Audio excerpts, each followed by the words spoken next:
láti inú obìnrin ayọ̀ àti ibi obìnrin láyà nípa tọ̀rọ̀ agbárí o tí wọ́n pẹ́ àgbẹ̀ ọba pẹ́pẹ́ bàtàyé fẹ́ bàjẹ́ yìí ó há lè kọ́ tó lè mú obìnrin hamrọ̀bà ẹjọ́ Peter ṣe rí tó lè bá wá ẹ má dúró sẹ́yìn ìyàwó yẹn tètè wá yàrá mi gbà torí tẹ bá lọ dúró tó ti ẹ̀ jí gbà yàálẹ̀ títí tó kópa délẹ̀ olè àníkò máa fà tẹ́kùn sí wọn o àwọn èèyàn ti ní windscreen bíi ti mọ́tò àwọn windscreen ti mọ́tò ní ẹ̀ àwọn èèyàn náà ti ní engine ló kù kún gbé sáwọn èèyàn sí wọ́n gbé sáparí wọn kún máa fi windscreen nígbà tó yá Abíọ́lá fún ara ẹ̀ pariwo they've arrest me on BBC they've arrest me àmọ́ lọ́tọ́ gbàdọ̀ fúnra ẹ̀ tọ́gbọ́n ti arrest o.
stanza tó fẹ́ kàn yẹn ìyẹn ni kí alàgbà Gbádémù alàgbà àdúrà àti bàbá ti bẹ́tọ̀ àtàwọn tó kù ẹ̀tẹ́ra mẹ́sì.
Sẹ̀lẹ̀ tó ń lọ mọ nǹkan tó wà nù jọ yìí.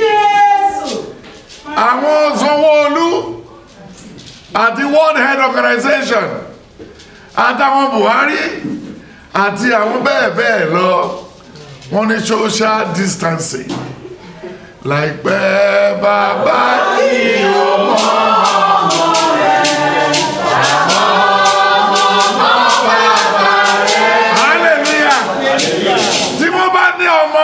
corona bàbá sá fún ọmọ ẹ̀ ó ṣẹlẹ̀ lẹ́kìtì fún bàbá tó rí ẹ̀ ti gbálẹ̀ wèrè yẹn ó lóun fọ́lò ìjọba ó ní kọ́mọ̀ ń padà síbi tó ti ń bọ̀ ẹni ayé ẹni ìyà ẹni tí a máa jẹ báwọn ará Èkìtì ṣe máa jẹ tiwọn lódì nìyẹn bí ẹni tó ń sàkókò sórí pàn nílé ẹ̀ hallelujah ọmọ àlè ọmọ mi bá ní corona má kágbó ni ṣe bá gbòdì máa ṣe fún wọ́n ní ara kìí sáfà ara bí ti corona kọ́ àbí kò yẹ yọrí láìpẹ́ bàbá kí yóò ọmọ rẹ̀ láwọn ọmọ bàbá rẹ̀ láyé sí lẹ́sà sọ wípé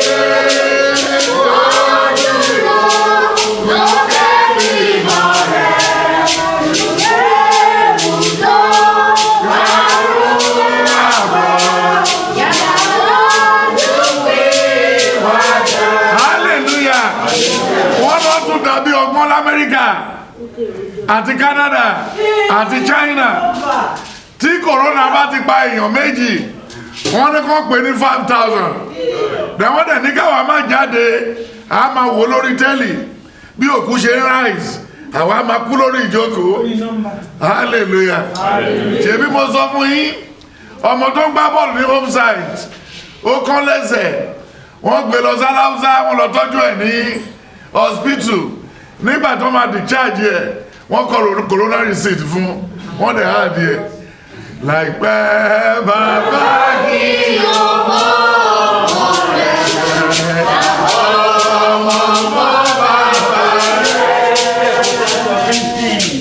wáyé sí lẹ́tà tó pété òdúró lókè bímọ rẹ̀ kẹ́rùdó márùn làbọ̀ tó gbé wàdà. Hallelujah.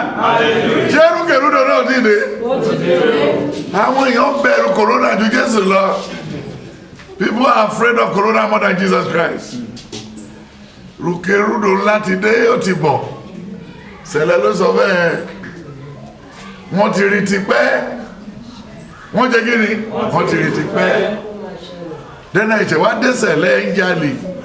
Ẹ ń ṣàgbèrè. Ẹ ń fornicate. Ẹ ń ṣe bálabàlá. Ẹ ń ọmọ sẹ̀lẹ̀ ní kò sówó lọ́wọ́ òun. Ọmọ àlè sẹ̀lẹ̀ nìyẹn. A máa ń dá sí lọ́rùn ni. A máa ń ṣe kí ni? A máa ń dá sí lọ́rùn. In those days when you are a celestial member, 71, 72, 73, 80, if any member wanted to sell his car, they will pass the message through the shepherd. They will announce on the pulpit. Then after the announcement, they will force some brothers to buy it. Then the church will stand as what? As a grantor. Under 3 weeks, they pay for the car. Then anywhere you now see Celestial sticker. You see all vehicles carrying Celestial sticker. Celestial name. I'm talking about Celestial name. Then they now make it a slogan. You have to get Celestial. Kutorogo. Oti de Celestial. Oti le rogo. Tomato Celestial lo ma rogo. But I want to have a Ogo eba. Ogo rice. Ogo corona. Ogo round. Hallelujah. Hallelujah. Church wo ló lè dúró lẹ́gbẹ̀ẹ́ sẹ̀lẹ̀ ní 86, 87, 1961. Sẹ̀lẹ̀ náà dà, ẹ̀sẹ̀ church náà dà. When there was trouble in the life of Nigerian army, they toppled the government. Obasanjo ran to what? To run to Baba Oshofa. He dined and wine on the table with Baba Oshofa. And Baba Oshofa told him, no problem. Danjuma will hate to be president. It's you that they will pick. That was what made Obasanjo to be the first president of Nigeria from our area, from the Igbo side. Because Obasanjo is an Igbo man. Hallelujah. Even Mimiko is an Igbo man. The Mimiko of Ondo State is an Igbo man. The father was Alagba for in our Baba Ewa for Shofa Oyani. And the Tuduka Moetu for JJ Wansi. Olowa Kenti. Amalano, Amashenu, Fere, be a Jovebu Yoje. Jerry. Hallelujah. Hallelujah. Hallelujah. Ó ní Ọlọ́run ni yóò máa jẹ́, Ọlọ́run ni yóò máa jẹ́, ni yóò máa jẹ́,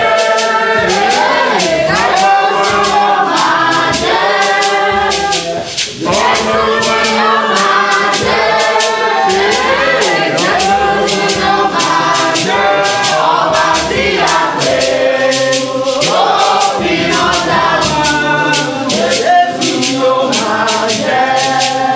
Hallelujah. Ẹ jẹ́ ká jókòó.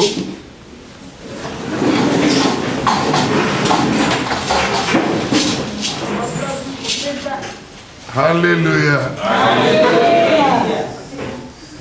Hallelujah. Hallelujah. The topic for today, nítorí tí a máa sákú. Hallelujah. Hallelujah. Hallelujah. The topic for today, nítorí tí a máa jẹ kí ni a máa sákú nítorí pé wọn ò fi àsáyè síwájú wa eré tanza kìí ṣe ti 100 meter we are running the race of life. We will run to grave. We will run to death. That's the topic for today. Buhari will run to death. Because what is pushing us? When we're in our mother's womb, we were living with what? With sadness. The cord that we brought into this world, the Yoruba call it Ibi. Hallelujah. Hallelujah. Kí ló máa gbé wá látọ̀run? Kí ló wà jọ máa wá nǹkan méjìlá kó jáde láti inú obìnrin? Ayọ̀ àti ibi. Then when the baby arrived, the doctor or the nurses will be looking for a knife to cut away what? The cord. Then now we go to the world. We start stealing. We start doing everything abnormal. Because what do we want? What do we want? We want to escape from evil. We want to escape from where? From evil. But we've been living with evil before. For 9 months. For what? For 9 months. The topic for today, we will raise to the grave. Amasare wonu posiri. Amasare wonu sareni. Because when we came, somebody hosted us. Then when we are leaving again, some people will gather to send us off. The two events, we may not even know anything about it. When we get into this world, they pointed to somebody that is your father. But you never knew it's your father before. Whoever they point, that was the reason why women are very tough. Some women can be wanted to fool you for age of 47. Said, you are maltreating me. You are maltreating me. I will teach you a lesson one day. What type of lesson you wanted to teach me? Useless woman. He said, don't worry. Immediately you train your son. I left the University of Lagos as a doctor. He said, for your information. Why do DNA of the son? That boy you just finished raising from the university. Because it was one Mr. Dauda that impregnated me then when I was still helping him to sell his cocoa something in Akure. So, are you sure? The boy that resembled me, they don't get it to the hospital. After the DNA, they knew it's not his father that has the baby. At times when I see some people, just like the youth leader, the Kayode Akinde, the Bademu and his family, I'm the number 3 student. I'm number 1. Number 1 of the whole year. Your mother who has aborted pregnancy 4 times before it gets to you, you are number 6. Hallelujah. Hallelujah. Hallelujah. Hallelujah. If my money, my mother will be able to you be a president, let's say. If Baba and Nico Mabu Yakwesi, we actually love us as a Latino. Hallelujah. The hospital could sing. Then the power of firstborn Baba. Lama Pro took one laying you. Talo me to be to be motion. Sherry. Hallelujah. Hallelujah. Eja ko ye wa wi pe se la masaku. Ma ṣàlàyé díẹ̀. Nígbà tó bí ẹ wọ́n ní wọ́n tọ́ obìnrin rárá. Then kò kọ́ṣẹ́ kò kọ́ tẹ́lọ̀ kò kọ́ everything kò máa lọ. Ìwọ náà nà mú jáde bí ẹlẹ́dẹ̀ẹ́ ní kan tó fẹ́ jẹ. Ó wá fẹ́ Mr. Lakuegbe. Wọ́n ní Déjọ kẹ́ńkọ́ wọn ló ti márì. Ọlọ́run á jẹ́ kí bẹ̀ tù lára. Kí lẹ fi ràn gbà tó ń lọ? Nígbà tó ń lọ lé ọkọ yẹn kí lẹ fi ràn? Àwọn mélòó ló dáwó fún? Ọmọ tí ò níṣẹ́ tẹ́tì fọ́kọ kó lọ máa fojú ewu ilé ọkọ. Òun ọmọdéjú pàkó bí kòkòdá ẹ̀fẹ́ ó fẹ́ bùyàn jẹ. Ẹ ṣe ìyàwó ó pẹ́ síbi dání gbàgìlá táìmì ẹ̀kẹ̀rẹ́ kò sí síbí onírin ìgbà tí ìyá àyámọ́lẹ̀ márì síbí onígi wọ́n máa gbẹ hallelujah ta ló mọ síbí onígi rírí àwọn ẹrù ìyàwó náà nìyẹn o àti òkúta ìlọta tó ń fọ́ lábẹ́ òkúta ẹ̀dì mẹ́rù ó tún bu irú díẹ̀ mọ́jú ó po pàdà kan ó po nǹkan tó ń gbẹ́ ní kànga lé wọn ó gbé pàdà dání wọ́n pe pàdà ní mọ́jú ojú tó ti bàjẹ́ tẹ́lẹ̀ tó tún náà mọ́jú jẹ́rí hallelujah jẹ́rí bẹ́ẹ̀ ṣe bẹ̀rẹ̀ eré àwọn obìnrin ló kọ́ bẹ̀rẹ̀ eré yìí lẹ́yìn nígbà tó wá dọ̀hún tán ó débẹ̀ pẹ̀lú bùbá méjì dẹ́n pátá ọkọ ẹ̀ tó wá bá pàápàá àgboyọ̀ náà fi ran pátá gígan pátá líle jẹ́rí wọ́n wá ṣokùn sí láti bẹ̀rẹ̀ ìrìn àjò wọ́n ti márì wọ́n ti wà lóko kòkó tí wọ́n dáko. When you look at the book of Genesis 4 from verse 1 to 5. Genesis 5 from verse 10 to 16. Then Genesis 6 from verse 1 to 4. Genesis 10, 1 to 8. Then Job 1, 1 to 5. Then Job 2, 2 to 8. Job 3, verse 10 to 16. Hallelujah. Hallelujah. Genesis 4. Yes. Ádámù sì mú ẹ̀fà aya rẹ̀. Ó sì lóyún. Ẹni bí tó ti bẹ̀rẹ̀. Ọ̀rọ̀ lóyún yìí ṣá. Tàwíjí bí tàwíjí. Hallelujah. Bẹ̀rẹ̀ bí bẹ̀rẹ̀. Ẹnu ẹ̀dà bẹ́ẹ̀ tó ti mú gbó látọ̀run jẹ́rí. Hallelujah. Bàbá ní kàkàrí Olúwa wa. Ojú yìí náà làwọn obìnrin ṣàfẹ́ ní bàbá ní kàkàrí. Hallelujah. Hallelujah. Ẹ fẹ́ gbọ́ wàásù. Ẹ má lé mi léré ìjágẹ́, ẹ má jẹ́ kí sáré tèmi kú lé ní.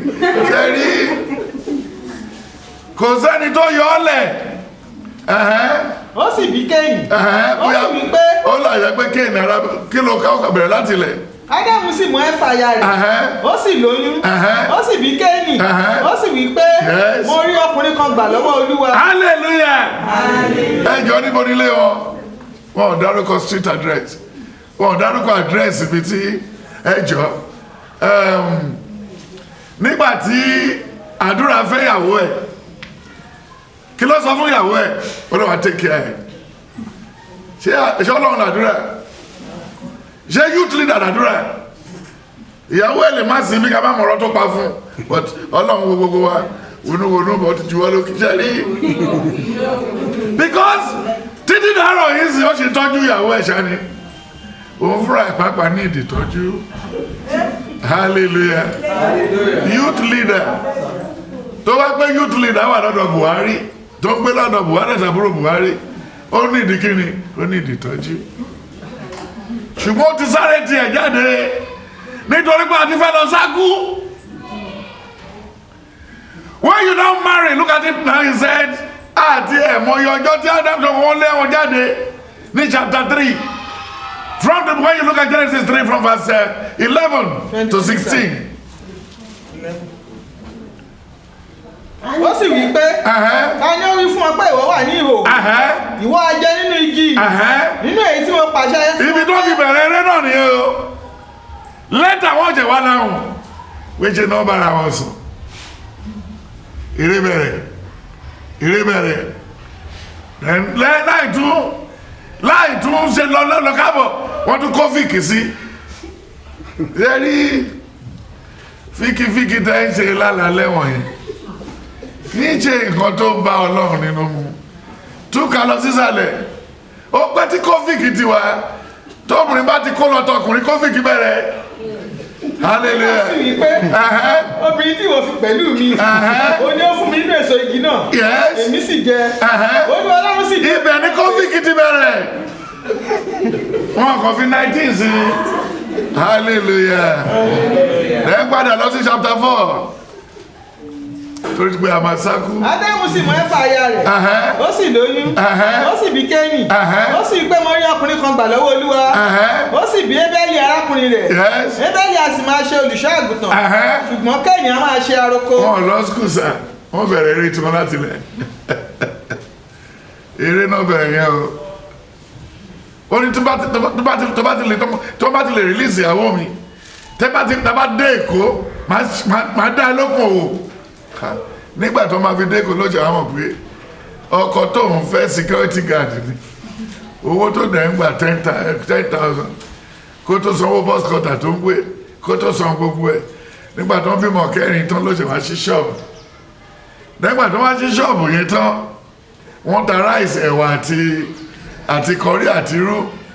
Dẹ́ni olúwa bẹ̀rẹ̀ sí tó bẹ̀yàwó ẹ̀ pé jọ má bínú. Mi ò bí ṣe wá ṣe ṣégeṣège lẹ́nu ọjọ́ mẹ́ta yìí kò dáa. Nǹkan tó kàn máa bá mi ṣe ni pé bá mi ṣe ráìsì dèmí jọ kó dẹ̀ sí fáwọn ọmọ yẹn. Ọjọ́ tó má dẹ̀ wá sanwó wa yìí. So a máa dáwó padà. Wọ́n dẹ̀ ṣe máa kó vic lálẹ́. Ṣé rí gbogbo nǹkan wọ̀nyí èrè ni nínú ọpọlọ èrè ni. Ẹlòmíì wà lórí ìjókòó ọkọ ẹ wà ní Bàrígà. Èrè náà ni àti sákú náà ni. Lẹ́yìn tí ẹlẹ́yìn tó wá ṣẹlẹ̀ wọ́n tó wá bẹ àwọn ọmọ yìí wọ́n tó wá bẹ̀rẹ̀ eré bíi ti bàbá wọn wọ́n tó ní bínú Kéènì pa Ébẹ́l lórí eré wọ́n wá ní ṣe ló máa rìn kú wọ́n tẹ̀ ló máa sáré kú owó ló máa jẹ́ kí ni ó máa dẹ́ka lọ sísàlẹ̀ láti verse 13. 13. Lẹ́yìn sí ìfún Olúwa pé ìyà ẹ̀ṣẹ̀ mi pọ̀ ju èyí tí èmi lè rù lọ. Kíyèsí ìwọ lé mi jáde kúrò lónìí lórí ilẹ̀. Èmi ó sì di ẹni tí ó pamọ́ kúrò lójú rẹ. Èmi ó sì máa jẹ́ ìsáǹsá àti alárìnkiri ní ayé. Yóò sì ṣe ẹnikẹ́ni tí ó bá rí mi yóò lù mí pa. Hallelujah! Nítorí pé ṣe ló máa rìn kú àdẹ̀sákú. Ẹ rò pé tọ́pìkì yẹn ò sí láyé tẹ́lẹ̀ ni o. Orí eré lẹ́wà yìí o. Tí youth leader bá ti tọ́ àwọn ọmọ ìtọ́ bá ti ṣe investment tó ń sìn ìbá jí owó ìbá jẹ́ àrámù ẹni tó jówó ìjọba tó kó mọ́ tiẹ̀ tó bẹ̀rẹ̀ sí fi tọ́ ọmọ náà ń pè ní àrámù ṣe rí ẹ̀dá o ṣe àrámù àbí o ṣe àrámà nígbà tó bá tún débi tó ti fẹ́ sọ̀kalẹ̀ jẹ́ àwọn ọmọ ẹni dáàdì àti rẹ́nì kọ̀dà fẹ́fẹ́ wọn ò ní sàn ẹ́ lóore wọ́n tún bẹ̀rẹ̀ rí tiwọn. Hallelujah. Ìwọ náà wà tún fẹ́ bá wọn ṣe wedding àtúnyàwó. Nígbà tí àwọn ọmọ bá tún bímọ l'Amẹ́ríkà bí àwọn ọmọ jí owó lọ sí Amẹ́ríkà. Youth leader ìyàwó àwa filẹ̀ síbí. Ìyá máa wá pátá kiri nínú ilé láì wọ pátá tí ẹ ti bá. Hallelujah. Wọ́n ní dáadé ọ̀dẹ̀ sọ̀rọ̀ dáadáa lẹ́ẹ̀kan sọ̀rọ̀ sí mú. Tó bá ti ṣe 3 months wá lọ wo. Daddy, ṣojú ẹ ní Facebook àwọ̀ yẹn ṣojú ẹ ní mọ́fọ́ àwọ̀ ojú ẹ ní fún ojú kọ́ ló ti ń kú inú ló ti ń kú mọ́ hallelujah orí eré ló wà délẹ̀ ìdílé tó ṣẹlẹ̀ wọ́n tún lọ́mọ ọkùnrin mi tún bímọ l'Amẹ́ríkà ìyẹn ti kúrò ní Canada wá tún pé ọkọ ẹ pé ní bínú mọ́tò ìjọsẹ̀ méjì kì í tún lọ ṣe lọ́dọ̀ Kulukege hallelujah ó tún cross sí. Ó ń lọ eré ló ṣe sá o eré ló kí ló sáyì ó dẹ̀ máa tó rẹ́ àwọn ọmọ wọ̀nyí jẹ́ gbẹ̀yìngbẹ̀yìn ni ọpọlọ obìnrin ti tíìkì jù ó dàbí marine rope tó wọ́n fi ń fa ọkọ̀ ojú omi ọlọ́run ṣé rí obìnrin láyà nípa tọ̀rọ̀ agbárí o tí wọ́n gbé ọba gbẹ̀gbẹ̀ bàtáyé fẹ́ bàjẹ́ yìí ó hàn lè kọ́ tó lè mú obìnrin hamrọ̀bà After said to ọlọ́pàá escape but kí lọ́kùnrin fẹ́ fi escape one we caught 4 armed robbers 2 female escape overnight ṣé ó escape ó said to ara ẹni yẹn mo sọ fún àwọn ọkùnrin tó wà bí yìí sí ẹjọ́ bí ìta ṣe rí tó lè bá wá ẹ má dúró sẹ́yìn ìyàwó yẹn tètè wá yàrá mi gbà torí tẹ bá lọ dúró tó ti ẹ̀ ń jí gbà yàrá títí tó kú padé lẹ̀ olè àníkò máa fà tẹ́kùn sí wọn o ṣẹ́rí láìsí àní ó ti di covid ó ti di distancing ṣẹ́rí àti ẹ̀ṣẹ̀ máa fi kíní ṣe fíìmù ní distance with a distance dènà làwọn ẹ̀ orí àárín church tí ọ̀ṣọ́fà fílẹ̀ lọ àdàbí ẹni tó wà lọ́kọ̀ ojú omi tó lọ sí Brazil. Hallelujah. Nígbà tí a bá tún sá eré ìlọ títí a tún ṣe wedding fáwọn ọmọ ìwà wá ní gain wa ń bẹ̀ kí la rí gain lórí eré yìí ẹlòmí àwọn ayé tó bá dé festa kì í sìn àwọn widow ló wà wọ́n tó wá ṣe glasses ojú ní ti corona yìí wọ́n ṣe torí ní Èkó ń sìn àwọn èèyàn ti ní windscreen bíi ti mọ́tò àwọn windscreen ti mọ́tò ní ẹ̀ àwọn èèyàn náà ti ní engine lókùn kan gbé sáwọn èèyàn ń sìn wọ́n gbé sáparí wọn kó máa fi windscreen ìyàwó gómìnà kan wá lọ́sẹ̀ yìí ó ṣe windscreen àwọn church náà wo wọ́n fẹ́ lọ́ra tí wọ́n ṣe fashion kan tó dá ní Nàìjíríà kan gbé ṣòkòtò sí bẹ̀bẹ̀ dí kí àwọn kan fi rùn mọ́lẹ̀ kó dàbí ti ṣe gbàdí mọ̀ yọ̀gò ti ṣe ló fà tiẹ̀ ṣe rí everything a máa ṣàkóni tí a bá máa yí gbogbo ẹ̀ lọ yí gbogbo ẹ̀ bọ̀ kí ló máa gbẹ̀yẹ ẹ jẹ́ ká wọ ẹni tó kọ́ sáku 1 Samuel 3 from verse 16 run to chapter 4 kí ló ṣẹlẹ̀ sí Eliad àwọn ọmọ ẹ̀ wọ́n ṣàkóni ikú gbogbo lọ́nà kú orí eré ló ṣe kí ni lọ́kù sí. Then Eli called Samuel and said, Yes. Samuel, Yes. my son. Yes. And he answered, Here am I. Yes. And he said, But that's 21. And the Lord appeared again in Shiloh. For the Lord revealed himself to Samuel in Shiloh. Yes. By the word of the Lord. Makalo. Run to 4. Chapter 4, continue. And the word of Samuel came to all Israel. Now Israel went out against the Philistines to battle, and picked beside Ebenezer. Yes. And the Philistines picked in Aphek. And the Philistines put themselves in array against Israel. And when they joined battle, Israel was smitten before the Philistines. And they slew of the army in the field about 4,000 men. Yes. And when the people were coming to the camp, the elders of Israel said, Wherefore hath the Lord smitten us today before the Philistines? Let us fetch the ark of the covenant of the Lord out of Shiloh unto us, that when it cometh among us, it may save us out of the hand of our enemies.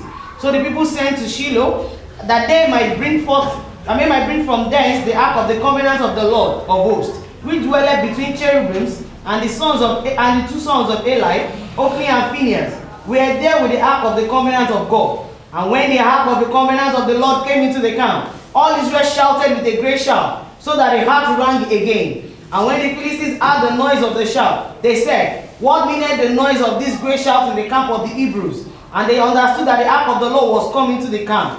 And the Philistines were afraid, for they said, God is come into the camp. And they said, Woe unto us, for there hath not been such a thing heretofore. Woe unto us, who shall deliver us out of the hand of this mighty God? Then when you go down there, that day was a very bad sad day. Then Hophni and Phinehas, and when the message was passed to their father, he fell through the back and died. Kí ló kú lé lórí? Orí eré. Gbogbo wọn tá ń lélẹ̀ nìyí. Kí ló fà á tí amúsòfin jalè? Ó fẹ́ tọ́jú owó dọmọ.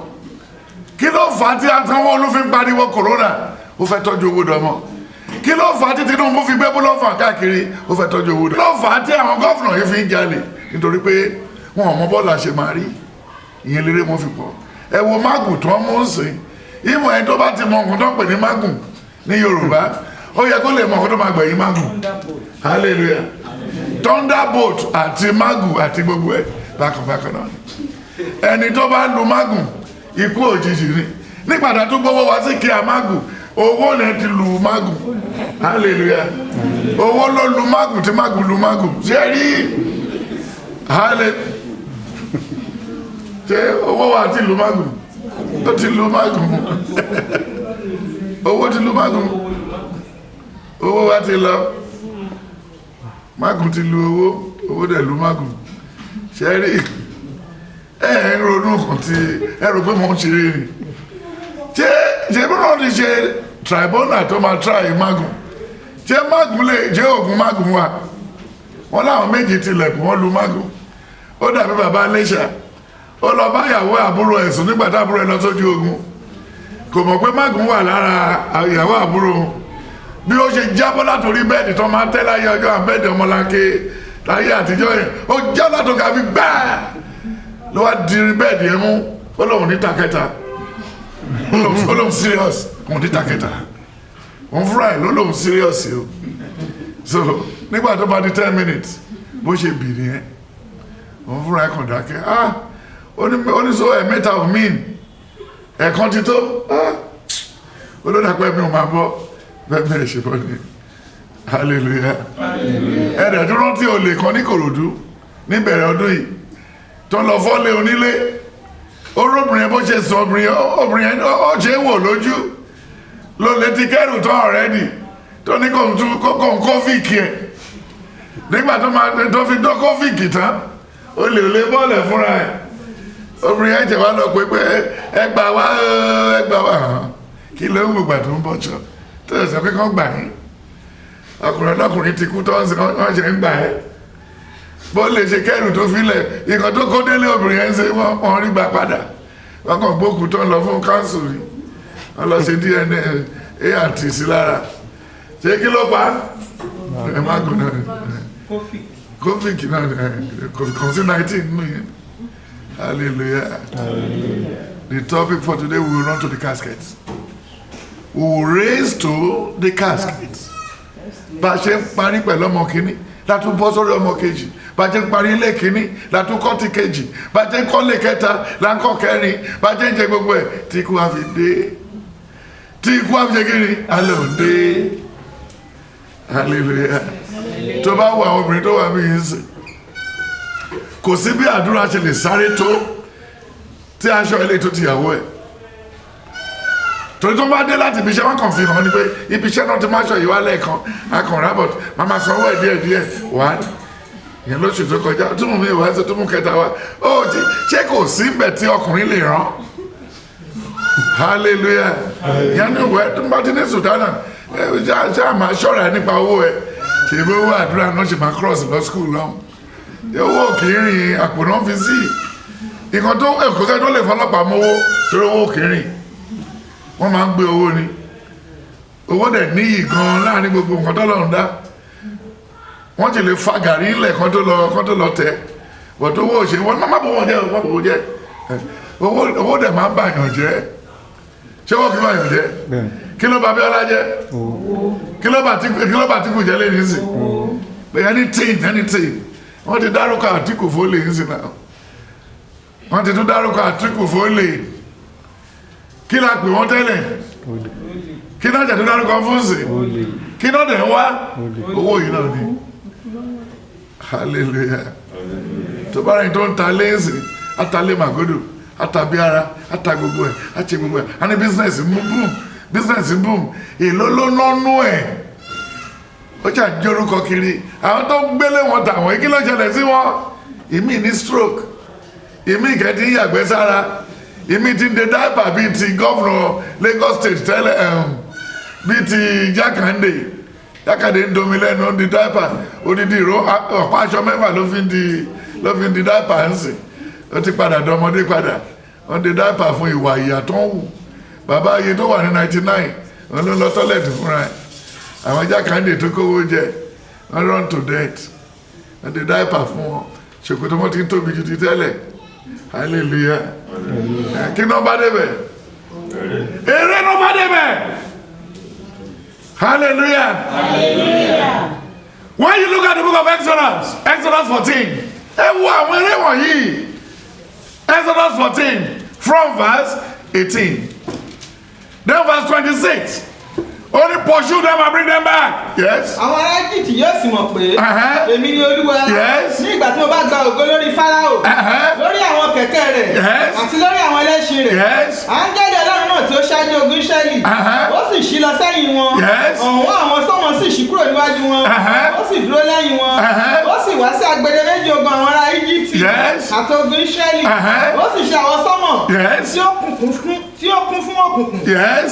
Fún àwọn tí ọ̀hún. Yes. Ṣùgbọ́n ṣe ìmọ́lẹ̀ ní. Àwọn onítọ̀hún àwa tá àgbọ̀ náà gbọ́ àfàlà tí ń wówó kiri nígbà tó máa yá ó ní kí Mósè jẹ́ kí ni kó dọwọ́ padà kí ló tẹ̀lé náà àwọn Ísírẹ́lì àwọn Íjíbítì wọ́n sá kú síbẹ̀ wọ́n jẹ́ kí ni wọ́n sá kú síbẹ̀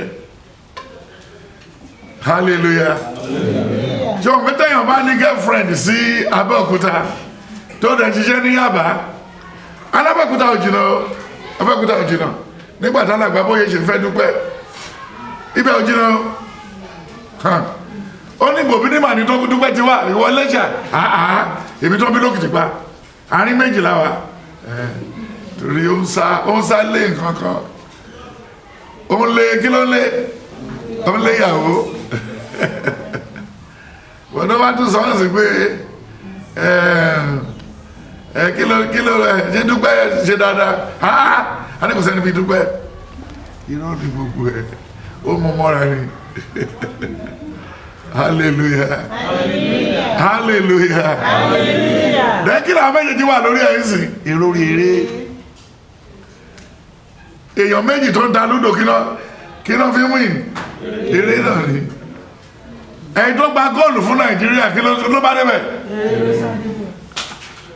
hallelujah the topic for today we will raise to the casket we will surely raise to what? To the casket.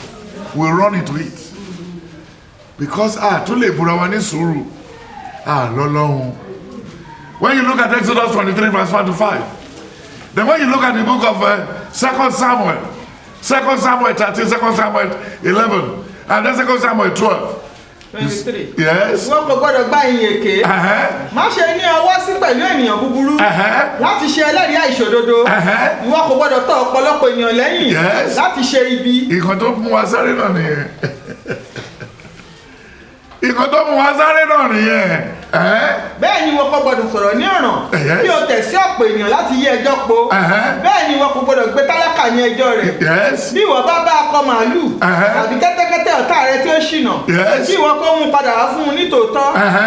Bí ìwọ bá rí kẹ́tẹ́kẹ́tẹ́ tí ó kórìíra rẹ tí ó dùbúlẹ̀ lábẹ́ ẹrù rẹ̀, tí ìwọ bá yẹra láti bá a tù ú, ìwọ bá a tù ní tòótọ́, ìwọ kò gbọ́dọ̀ yí ẹjọ́ tálákà rẹ po ní ọ̀ràn rẹ̀. Kí la tún bá nínú INEC ń sè? Ẹni tó wọlé kọ́ ló wọlé, ẹni tí ò wọlé náà gbé síbẹ̀. Ẹ dìbò àti wọlé lórí eré. Ẹ ti mọ̀ ya kánsẹ́lọ̀ tó máa kú ṣá. Ẹ ti mọ̀ ya sẹ́nẹ́tọ̀ tó máa kú. Ẹ ti mọ̀ ya House of Assembly member tó máa kú lẹ́kọ̀ọ́ Àkúrẹ́ everywhere. Wọ́n máa kú bí ẹ̀pà. Wọ́n máa sákú. Eré ni àkéètì bá débi tó dé yẹn. Ó máa lose election yẹn. Kò lè wọlé. Mo rí lọ́jọ́ kan mo ti ń jẹun lọ́wọ́ ni. Ó lọ bí yán níbo yẹtu díẹ̀ náà nìrin ẹ fi yàtọ̀ sí ti Sanwó-Olú kẹ máa kákò ní tiẹ̀ ó máa dàbí fẹ́lẹ̀lẹ̀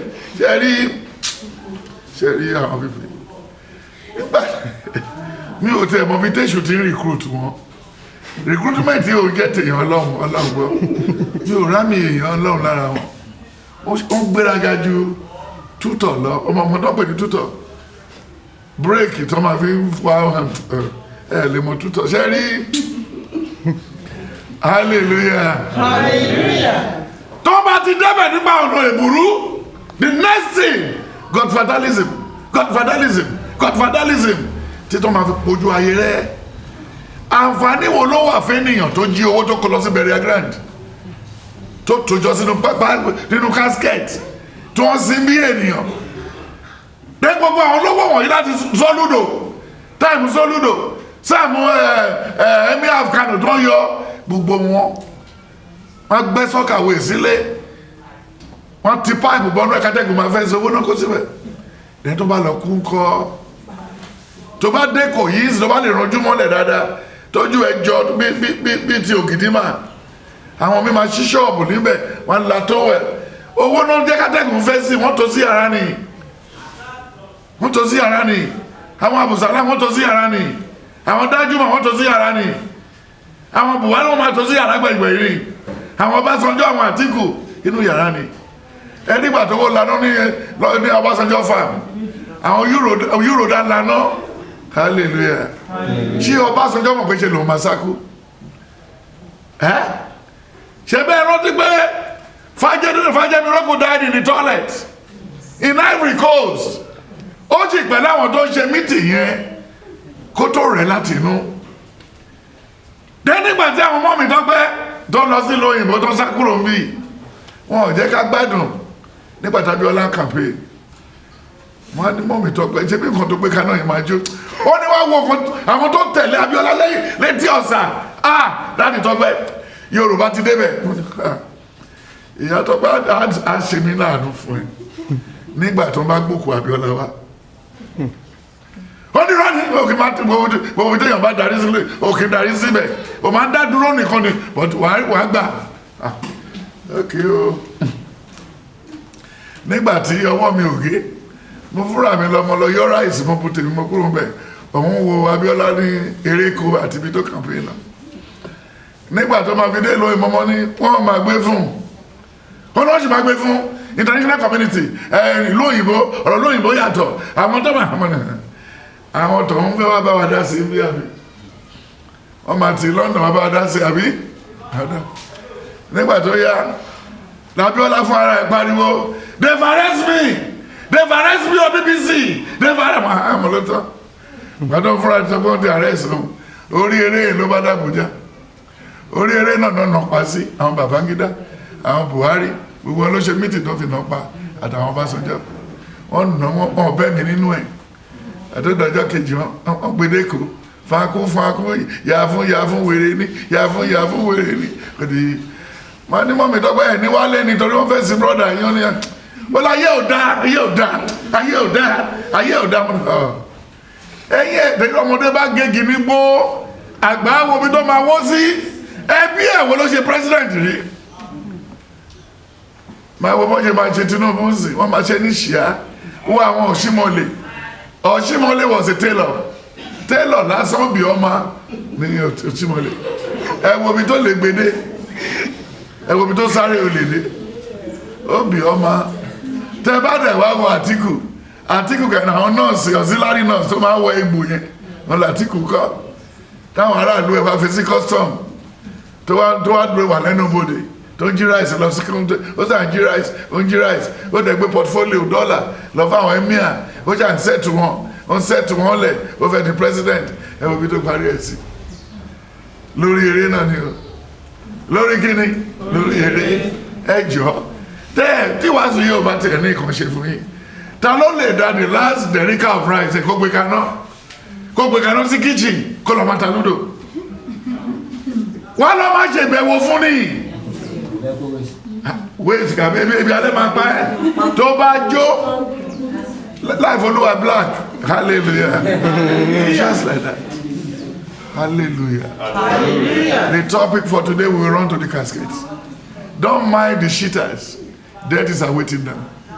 Don't mind the cheaters. Don't mind Buhari. Don't mind all the ministers. Don't mind all the senators.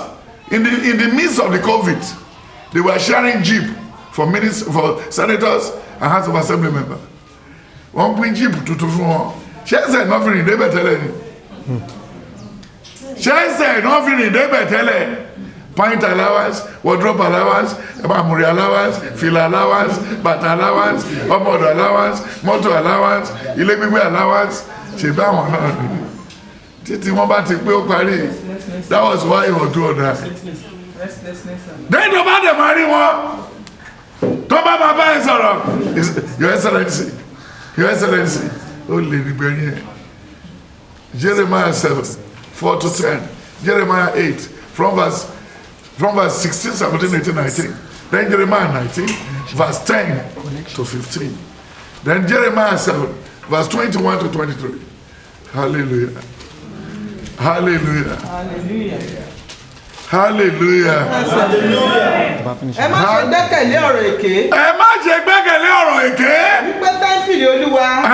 Tẹ́ḿpìlì Olúwa ni èyí. Yes. Nítorí bí ẹ̀yin bá tọ́ ọ̀nà àti ìwà yín ṣe nítòótọ́. Tí ẹ̀yin bá ṣe ìdájọ́ òtítọ́. Ẹ ní tètè sákú. Ṣé lè máa sákú? Ẹ wo àwọn ẹlòmíín sìn. Ìyàwó àtọmọ wa Nàìjíríà. Ọkọ wà ní Amẹ́ríkà, ọkọ wà ní Canada, ọkọ wà ní London, ọkọ wà ní Brazil. Hallelujah. Kí ló bá débẹ̀? Eré jíjẹ. Tá bá ti yọ jíjẹ kúrò mélòó lójúkù. tábà ti yọ jẹ́ kúrò Jésù kí lódìkù ẹni ráhùn o yóò ṣì ẹni má jẹ́ kí n ṣe o má jẹ́ kí n ṣe o yìí tún dá má jẹ́ kí n ṣe o má yọ mí síbi torí búrẹ́dì tó kù yìí o wọ́n ti yọ chọ́ọ̀chì kúrò ti yọ jẹ́ kúrò jẹ́rí hallelujah ẹ wéré tẹ̀ ń sà ẹ wọ àwọn ìyá Bọ́lá tá mọ̀ ní àlímọ̀ṣọ́ láyé ọjọ́ yẹn tó máa wọ baby dress kiri ẹ wọ àwọn ìyá òwò ẹ wọ àwọn ìyá owó túbọ̀ ẹ wọ àwọn ìyá Gbádémú wọ́n ti ń dẹ̀gbẹ́ wọ́n ti ń lọ ṣé ẹ rí orí eré náà wọ́n sì wá tó bá bí wọ́n ṣe sórí mọ́sọ́lá ẹ̀kan pé brain obìnrin ó yí ju àwọ̀ irin lọ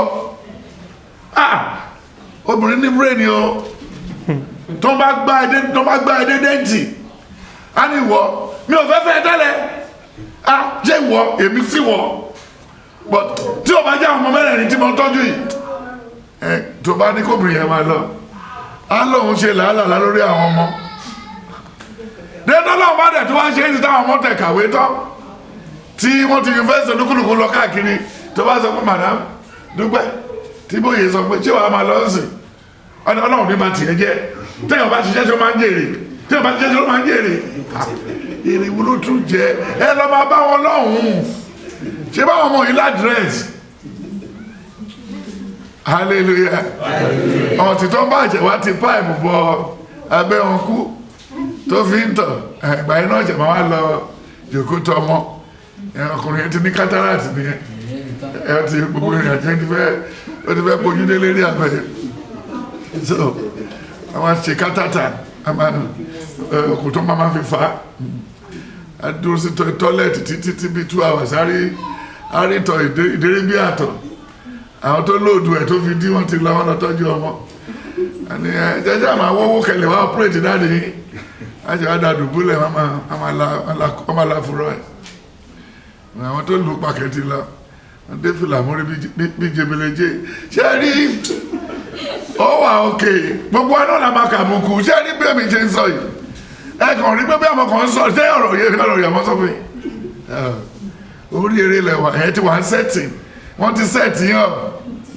gbogbo wa pátápátá wà tó ọkùnrin dáwà mí táwọn òkúra àti wà under setting àti wà under what? Under setting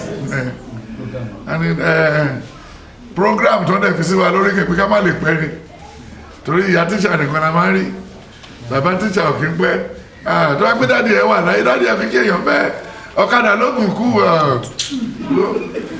kí dáàdi ẹ̀ lè wà ẹ̀ sì kó àwọn olú jíìpù táwọn ọmọ yìí rà yìí ìyá fẹ̀ sẹ́yìn nìyẹn ẹ lè gbé fọ́tò ọkọ yín sẹ́gbẹ̀ẹ́ ṣẹ́ rí hallelujah nítorí ọkọ ti sákú ọkọ ti ṣe kí ni ẹ ti sákú ẹlòmíà ní ìyá alágbájá kó jí mi ní 4 mo fẹ́ lọ fọ̀kadà gbẹ́ nìkan lọ sí Àpápá jí mi ní 4 ìyẹn bá ti di aṣígẹ̀tì àgbẹ̀ ọ̀kadà ẹ̀ lè má tó ṣiṣẹ́ àbá tí búrúbúrú àtọ́ lọ nígbà tó bá dé wọn ló ti kọ́ lápá lóṣòdì pé wọn lè dé kò lè dá Pàpá mọ́ ká ló ga wàhálà ayé ìtì ẹ̀ pọ̀ jù irú ọkùnrin wo lélẹ́yìn ó tún kọ́ lápá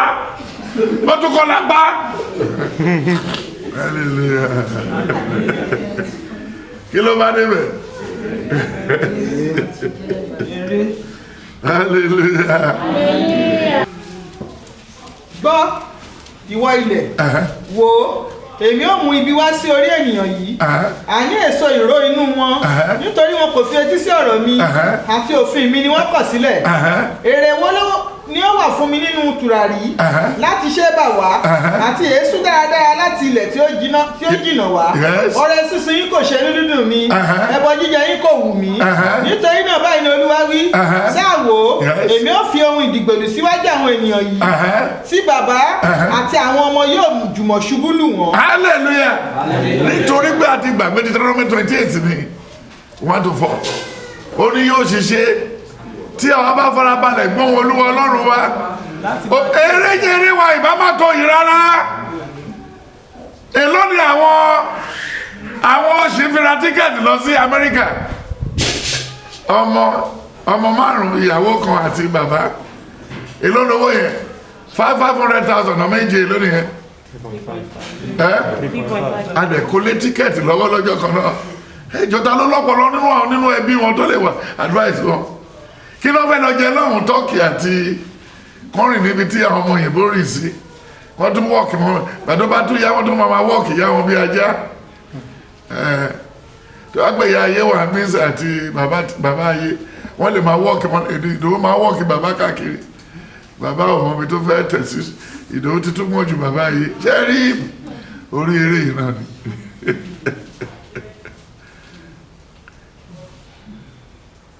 ó ní ẹ jẹ́ ká dìbò Jésù Kristi mú àmọ́ ọkàn kúrò nínú ayé tí ó fòdà. ó ní ọ̀tá ọmọdé ó bẹ̀rẹ̀ láti bí ìrákòrò ká dá mi lóminú ó ti bẹ̀rẹ̀ ọ̀tá níní ó ti ṣe kí ni wọ́n á ní máa gbé kẹ̀kẹ́ ẹ lọ. Hallelujah. The topic for today nítorí dáwọn ṣe kí ni ẹ wo bí ta kù sí ẹ̀yin tẹ́tẹ́ ẹ̀ṣì wà lẹ́kọ̀ọ́ àṣírí omi Èkó máa ń mí sí lára lẹ́gbẹ́lẹ́gbẹ́ ìgbà tí ìyàwó Ọlọ́run wà dé Èkó kò sọ̀rọ̀ àtọ́tọ́ yìí nígbà tátẹ́gùn Èkó fẹ́ sí lára ó ń ṣe gbìgì ní Ṣàngó owó gálọ́pì oyin ó fira ẹlẹ̀ ṣe rí Èkó yàtọ̀ sí Ìlọrin ṣá tó wá pé Ìlọrin àwọn tó wà lẹ́kọ̀ọ́ tó bá kó wọn lọ sí Ìlọrin wọ́n máa lùsù omi ara bọ́tọ̀ omi Èkó tó ń fẹ́ kiri omi yí Èkó ká ẹ̀rí mu lóru tẹ bá ti sùn fẹ́ sí lára ẹ̀jẹ̀ dùgbẹ̀ ṣe rí kò síbi tó dàbí Èkó ṣá Èkó àti Amẹ́ríkà fẹ́ súnmọ́ra àbí kò yẹ.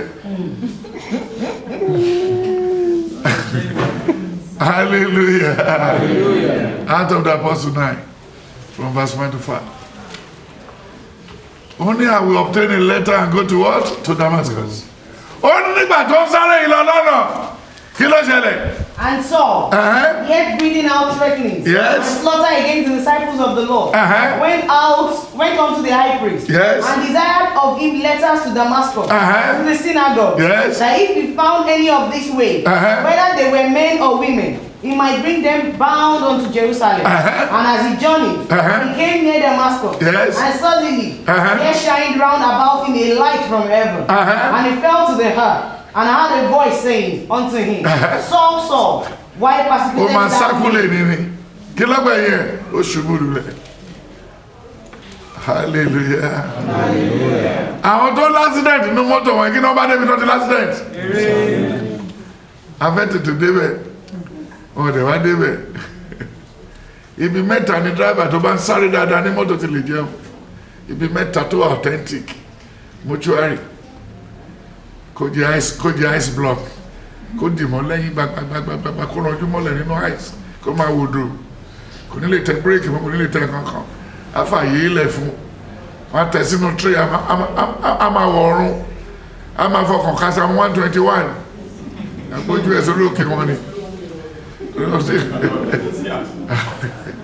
hallelujah dẹ́ni bí ìkejì kọ́ máa fa omi sí lára wọ́n ní gbogbo ẹnu ẹ̀ ti yá bọ̀ tó dàbí afẹ́ lo oògùn fún wọ́n máa fi oúnjẹ ẹ̀gbánú omi syringe ìbẹ̀rẹ̀ àwọn eléré nìyẹn o dẹ́ni bí ìkẹta kó jẹun pẹ̀lú àwọn ìdí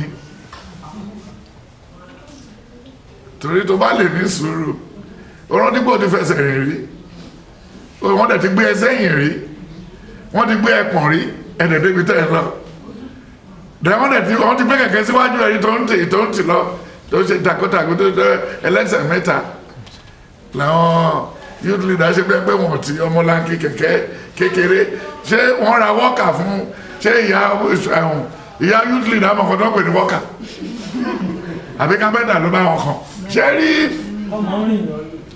hallelujah àbí kó máa mọ́wọ́ ọlọ́lá mọ́kànná àbí kó dìgànná mú ṣé rí orí eré yìí náà la ṣe wáyé la bá kiri látọjọ́ yìí kò sí nǹkan tó yàtọ̀ ó ní kò sóhun tuntun lábẹ́ ọ̀run mọ́ ayé ìrọ̀jọ́ ṣé ó jù yẹn lọ́jọ́ but I will try my best. Mo láti níláárí kí n ṣe nǹkan tó máa halẹ̀ inú pálọ̀ lé bọ́ọ̀tà bóde ilé máa níláárí mo láti níláárí máa sọ fún yàn bọ́ọ̀tà kò lọ ṣiṣẹ́ tó bá ti ọmọ lankide jọra tó bá ní tó débẹ̀ tó ju pa gàrí onígàrí mọ́ ẹ lára tó ń tì ẹ́ mọ́lé wàá mọ̀ pé àti níláárí ò yí sí. Hallelujah. When you go back to the book of 2 Kings 7, 1 to 10. 2 Kings 7, 1 to 10. Then Elisha said, Yes. Hear ye the word of the Lord. Thus saith the Lord. Yes. Tomorrow about this time shall a measure of fine flour be sold for a shekel. Yes. And 2 measures of barley for a shekel in the gate of Samaria. Yes. Then a Lord on whose hand the king leaned answered the man of God and said, Behold, if the Lord will make windows in heaven, might this thing be? And he said, Behold, thou shalt see with thine eyes, but shalt not eat thereof. And there were 4 leprous men at the entry in the end of the gate. Yes. And they said one to another, Why sit we here until we die? If we say, Yes. we will enter into the city, then the famine is in the city. Àwọn tó wà nínú ìlú ẹ ti gbọ́ ẹsẹ̀ ogun. Wọ́n ti kí ni? Wọ́n ti sá kú, wọ́n ti sá lọ. Ìyẹn ni àwọn adẹ́tẹ̀ fi rí oúnjẹ wọn ṣe kí ni? Tó fi kó. Hallelujah. Hallelujah.